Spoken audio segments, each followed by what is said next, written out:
پاکستان مرتد فوج دا خلک له منځه وړي. سو زه په دې باور یم چې د پښتونستان خاوره باید خپلواکه وي. زه په دې باور یم چې په پښتونستان کې باید د پښتنو عامه وژنه بنده شي، نسل وژنه بنده شي.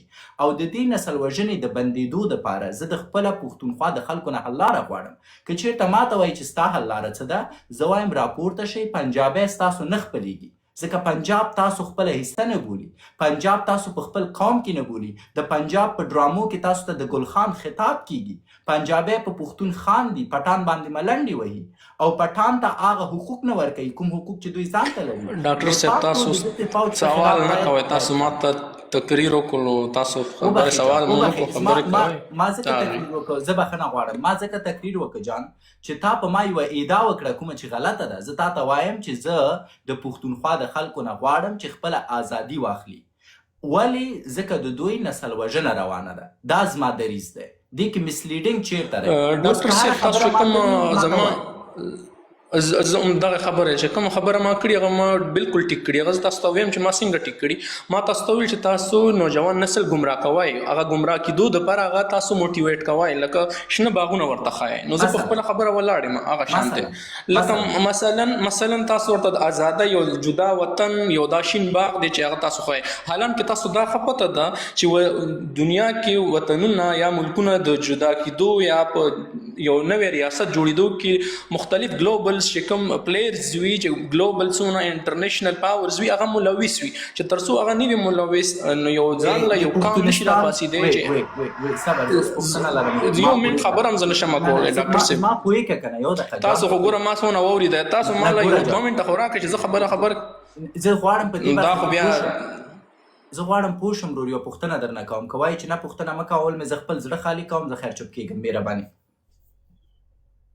تاسو وکړئ، خو لکه بیا ما خبرې ته پرېږدئ چې زه خبره پوره کوم. ما تا سره ډیبیټ، زه هغه وخت زه تا سره ډیبیټ مخ ته بېویشم چې ما تا په څو خبرو باندې هم نظره اوسو. که هم نظره نه اوسو، زه تا ته وایم بلکل لالا د تا فکر د ګل خان دی، بس الله دې عزت درکړي، په خیر لاړ شه. زما اوله پوښتنه دا ده چې پښتونستان ته د پاکستان د خاورې یوه حصه بولي؟ زه د لومدي خبرې له راتلم. ډاکټر صاحب زه تاسو له ته ما ته دا خبره کوي چې ته د پنجاب غلام یې. زه د پنجاب څنګه غلام یم؟ دا وطن زما ده، ځمکه زما ده. دا جنډه د پنجاب نه دروړي چې په ما مسلط کړي. دا جنډه زه د جنډې مالک زه یم. زه پنجاب له دا حق نه ورکوم چې ته راشه ته د دې جنډې مالک یې، یا زه د پنجاب چې کوم ده زه د پاکستان مالک نه ګڼم. زه چې پنجاب سره زه ډاکټر صاحب ته زه ما ته مقرره کړه چې زه خپله خبره مکمل کړم. زه چې د پنجاب سره زه په جنګ یم، زه په دې باندې جنګ نیم چې یاره ته ما غلام ولې ګڼې. نه، پنجاب داسې چې هغه به زما قیادت کوي یا به زما مشرولي کوي یا د پاکستان جاګیر چې کوم دی پنجاب ته حواله شوی. نه، دا جنډه د پاکستان چې کومه جنډه ده د پنجاب په وراثت کې راغلی. نه، زه د دغې ځمکې مالک یم، زه د دې جنډې مالک یم، زه د دې وطن مالک یم. زه چې کوم د برخدار یم، زه دا نه یم چې زه چېرته د بلې علاقې نه راغلی یم، دوی ما ته ځمکه راکړي او زه ورسره په دغه ځمکه کې اوسېږم. نه، زه په دې ځمکه پیدا یم، دا ځمکه زما ده، دا وطن زما ده، زما په ځمکه دا وطن جوړ ده، زه مالک یم. زه څنګه پنجاب ته دویم چې زه ستا غلام یم او ته زما د دې وطن مالک یې؟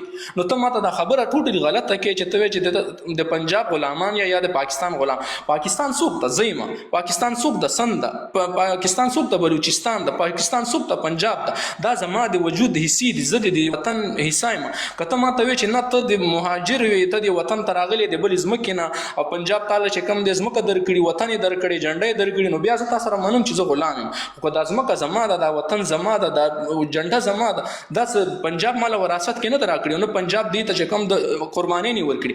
زما پښتنو د وطن ازادېدو دپاره د انګریز خلاف جنګونه کړي، قربانۍ یې ورکړي. دا انګریز چې تللی دی زما د وطن نه، تاسو بهتره پته وي ډاکټر صاحب چې کله پاکستان جوړېدو په دغه کې واحد یو پښتانو چې د دوی نه ریفرنډم چې کوم دا رایه اخیستې وه چې تاسو چا سره کیږئ، آیا پاکستان سره کیږئ که هندوستان سره کیږئ، هغه جدا خبره ده چې هغې کې بیا چې کوم دروغ یا رښتیا ملو دغه شوي. خو زما نه تپوس شوی د پنجابي نه دا تپوس نه ده شوی. هغه یې په زبردستۍ تقسیم کړی، سند یې په زبردستۍ تقسیم کړی، بلوچستان یې په زبردستۍ تقسیم کړی.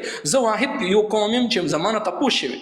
زه په خپل مرضی په دې وطن کې یم. نو زه د دې وطن، زه د دې ځمکې د دې جنډې مالک زه یم ډاکټر صاحب. نو دا ګمراه کوم دغه مه کوئ. نادان بو، اوس ماته اجازه راکړه زه یو څه تاته وایم. زه چې کله هم سیاسي بحث کوم د سټټس یا د فاکټ په اساس یې کوم. ته به داسې وکړې د خپلو ستایانو به د یوه غاټه ویډیو خپره کړې، زه زنده‌باد پاکستان یم، جنډه د ما ده، بابوجي څوک دی، زه ګټونکی شوم. دا ستاینې به دې ما ته راولېږي، زه به یې په خپل ټیک ټاک کې خپرې کړم، خلک به یې واوري، د تا به زړه پې یخ شي. زه ستاینو ته وخت نه لرم، زه په حقایقو او په فاکټس غږېږم. او اوس کومه تخیلي دنیا چې ته خلکو ته ښایي، زه غواړم د هغې په اړه په سټټس وغږېږم. زه کولی شم د تا غوندې ځان خوشې کړم، واو نه، زه هغه کار نه کوم. اول تا ویلې چې پنجاب زما دی، زه غلام نه یم، جنډه زما ده. کومه جنډه چې ته وایې چې ستا ده، د دې جنډې رپوونکی جنا و. اوس جنا د تا د انا سره واده کړی و، زه ترې خبر نه یم، ځکه جنا په خپل ذات کې پنجابی و. که چېرته ته وایې چې نه جنا خو پنجابی و، ولې زما نیت ډاکټر صاحب پنجابی نو یو دقیقه جان چې زه سټټس درکړم، بیا ته چې هر څه کوې، ځکه داسې تخیلي بحث خوند نه کوي. اوس که ته وایې چې جنا پښتون و، بیا هم زه خبر نه یم چې مطلب کوم پښتون چېرته ډس کړی و چې جنا پښتون شوی و، ځکه نړۍ په دې باور ده چې جنا د پنجاب و، نړۍ په دې باور ده چې جنا خپل زده کړې په انګلستان کې کړي، نړۍ په دې باور ده چې جنا د هند د ګجرات نه و، او نړۍ په دې باور ده چې جنا هغه څوک و چې پاکستان یې وویشه او د پاکستان جنډه یې ورپوله. پس دلته دوه خبرې دي جان، یا جنا خدای ناخواسته زه څه وایم، خو یا به ستا دنیا سره یې واده کړی او تاسو به مکس یې چې ته وایې چې جنډه زموږ ده، یا به کومه بله خبره وه. دا باید ته فګر آوټ کړې، ځکه اکثریت د پښتونخوا پښتانه تا سره دا نه مني. بل تا ویلې چې خاوره زما ده. اوس که ته وایې چې خاوره زما ده، زه بیا وایم مجبور درته وایم چې بابوجي سره دې رشته څه ده، ځکه کومه خاوره چې ستا ده، په هغې کې عمران خان د خلکو د رایو په واسطه لومړی وزیر اعلان شو، اما ستا مرتد منیر په وچ زور لرې که او په ځای یې بابوجي راوسته، او اوس ستا نمایندګي سیاسي بابوجي کوي، یعنی د پاکستان د پښتونخوا د خلکو د پلار حیثیت بابوجي لري. اوس که ته وایې چې بابوجي هم پښتون دی، زه د دې ډزو نه خبر نه یم ورور. دا تاسو نه پوهېږم چې راغ مو کړی دی، هر څه مو چې کړي په خپلو منځو کې مو کړي. تر کومه ځایه چې ما تاریخ لوستی، بابوجي چې دی پښتون نه دی، او د تا د یو پښتون نظام یې په وچ زور ړنګ کړی او اوس لومړی وزیر شوی. بله خبره تا وکړه چې راج زما دی، نو زه نه پوهېږم چې بیا مرتد منیر ستا څه کېږي، د عمه زوی دی، د خاله زوی دی، د کاکا زوی دی. سو دا داسې نه کېږي لالا جان چې موږ نسوار ورته واچوو او ووایو چې هر څه زما دي. ډاکټر صاحب زه اوس جواب درکوم، ډاکټر صاحب زه جواب درکوم. یو دقیقه جان، په مجرد د دې چې ته ما ته راځې، د خپل زړه نه ستاینې کوې. پخوا دې وختو ډېر کش لرو دې شیانو، زما په لایف کې کش نه لري چې یو نفر راشي مثلا موږ سره به داسې لوبې کېدې، یو جمهوریتي به راغی ویلې به چې د یاده دې وته چې انتحاري به کېدو، چې زر دانې د ما ځوانان به شهیدان کېده، د ما درې رنګه جنډه چې دی خرابه شوه، ټولو لاندې خلکو به وایي چې واه سړی خو رښتیا وایي، د ده په غږ کې خو درد دی، د وطن درد وخوړو. ما ورته ویل چې ورور ستاینې بند کړه، لیټس ټاک. ولې انتحاري کېده؟ دا تا محمد نور د خاطره کېده، د دوستم د خاطره کېده. سو زه فکټس ته ګورم.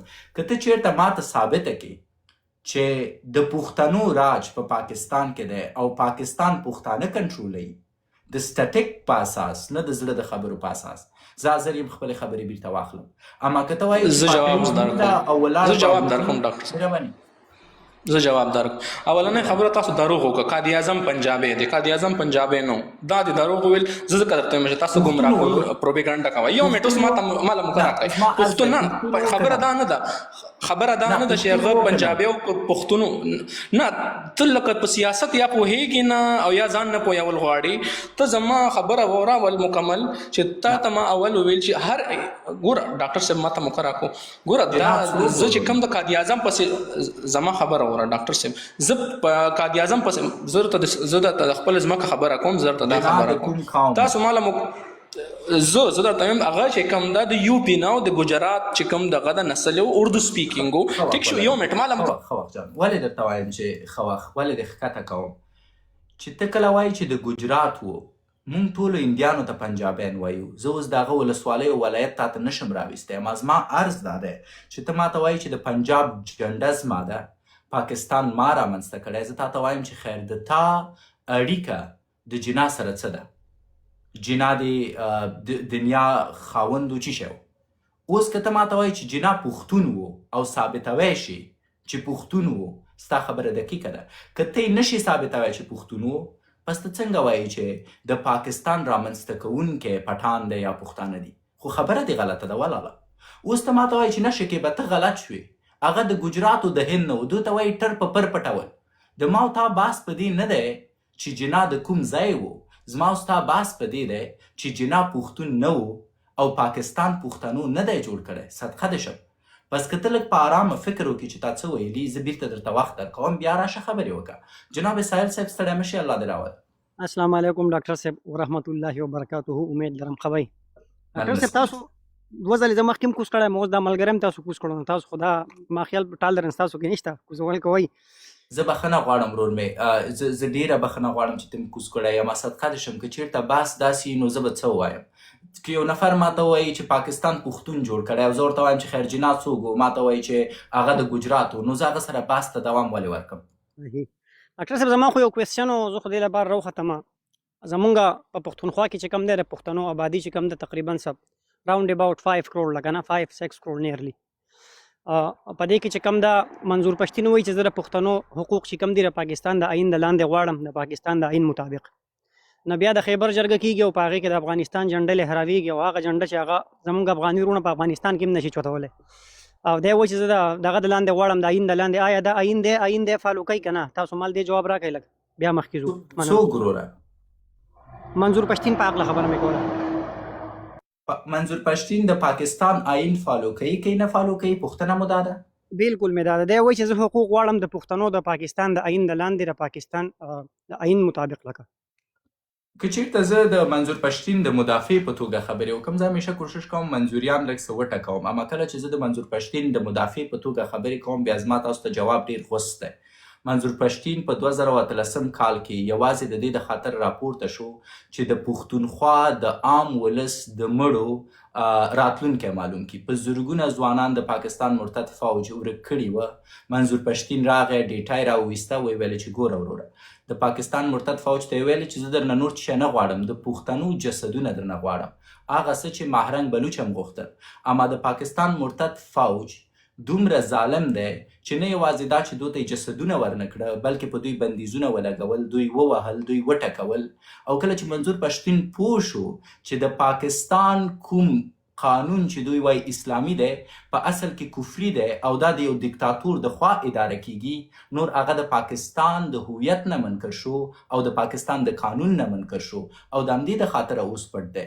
پس د مبارزې په ابتدا کې هغه غوښتل د پاکستان د قانون د سیوري لاندې یوازې د پښتنو اجساد د پاکستان د مرتد فوج نه وغواړي. اما کله چې د پاکستان د مرتد فوج ظلم او دیکتاتوري او نیپوټیزم ولیده، اوس بیخي که چېرته منظور پښتین ته مرتد منیر په خو ته ولویږي، نور منظور پښتین نشي بخی او د همدې د خاطره سړی ورک دی. دا زما جواب دی تاسو. نو ډاکټر صاحب تاسو وایي چې لکه مثلا پښتنو سره ظلم کېږي، دلته په پښتونخوا کې ورسره ظلم کېږي که نه، چې په نوم پښتون دی د هغه سره ظلم کېږي، هغه چې د پاکستان په هر ځای کې دی. دې باره کې تاسو وایي؟ زه فکر کوم د پاکستان د مرتد فوج چې په هر چا باندې زور ورسیږي او د ډانلډ ټرمپ یا په ټوله کې د ډالرو پروژه چې د هر چا په نوم دوی ته ورکول شي، دوی پرې رحم نه کوي. زما غږ یوازې په پښتنو نه دی، بلکې زما غږ په کشمیریانو دی، زما غږ په بلوچانو دی، زما غږ خپله پنجابیانو باندې دی.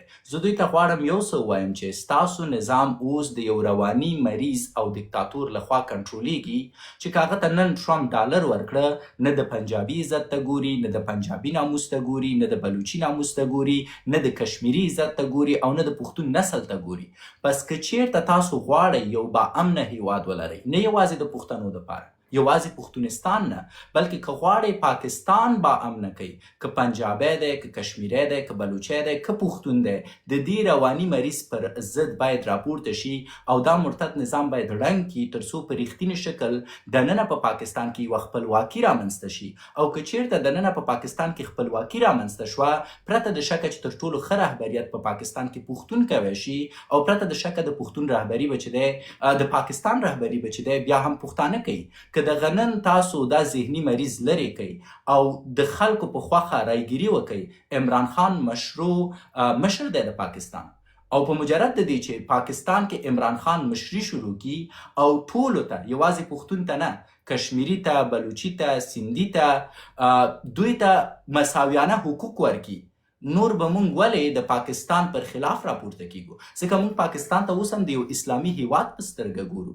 مونږ اوس هم په دې ویاړو چې پاکستان اتومي سلاح لري. مونږ اوس هم په دې ویاړو چې پاکستان په نړۍ کې دوهمه درجه استخباراتي مامورین لري. مونږ په دې ویاړو. مونږ خوشحاله یو چې یو اسلامي هیواد لرو چې اتومي سلاح لري او کولی شي د اسلامي نړۍ نه دفاع وکړي.